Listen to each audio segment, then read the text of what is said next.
ఇక్కడ ప్రధానమైన సమస్యలు ఇక్కడ పట్టాలు లేని ఇళ్ళు ఉన్నాయి. ఎవరికి ఇల్లు లేని పరిస్థితి కనపడుతుంది. చాలా మందికి పెన్షన్లు కూడా లేని పరిస్థితి కనపడుతుంది. చాలా ఇరుకు సందులు, ఇబ్బందికరమైన జీవితాన్ని ఇక్కడ ప్రజలందరూ ఎదుర్కొంటూ ఉన్నారు.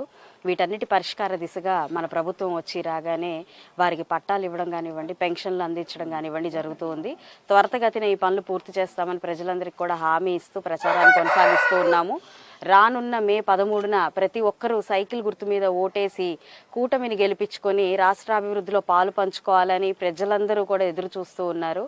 రేపు మే 13న పోలింగ్ స్టేషన్లో కూడా చాలా జాగరూకులయ్యి చాలా ఓపికగా ఉండి ఓటు వేయాల్సిందిగా ప్రజలందరినీ కూడా కోరుకుంటున్నాను. ఎందుకంటే మంచి పనులు చేసి ఓటు అడిగే అర్హత లేని వైకాపా ప్రభుత్వం ఏదైనా దౌర్జన్యాలకి అక్రమాలకి పాల్పడే అవకాశం ఉంటుంది. కాబట్టి ప్రజలందరూ అప్రమత్తమై ఎదురు నిలిచి వారికి ఎలాంటి భయాందోళనలు కలిగించకుండా వారు వాటన్నిటిని చక్కగా ఎదుర్కొని ఓటు వేశాకే ఇంటికి వెళ్ళాలి అని ప్రతి ఒక్కరిని ఇక్కడ కోరుకోవడం జరిగింది.